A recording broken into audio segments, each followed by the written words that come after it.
Hai, saya Rahim Bakri. Saya salah seorang content creator di TikTok Malaysia. Hari ini saya nak kongsikan sedikit tentang perjalanan hidup saya menjadi seorang content creator atau pencipta kandungan. Semuanya bermula ketika pandemik di mana saya diberhentikan kerja disebabkan kegagalan ekonomi. Jadi demi kelangsungan hidup, saya mula buka perniagaan kecil. Saya meniaga popiah dan ikan beta.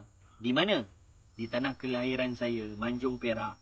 Waktu saya berniaga tu saya fikir macam mana lagi saya nak tambah pendapatan.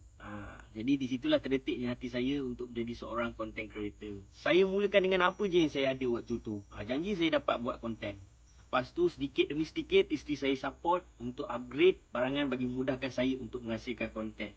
Jadi siang saya berniaga, malam saya buat konten. Assalamualaikum cikgu, saya nak jumpa ahli rumah sukan kuning. Alhamdulillah, usaha membuahkan hasil. Dengan menjadi content creator juga saya dapat mengubah hidup saya. Terima kasih TikTok. Dan tak lupa juga kepada awak semua yang sentiasa menyokong saya dan menyukai konten-konten yang saya sajikan. Tanpa awak semua, saya takkan sampai ke sini. Terima kasih.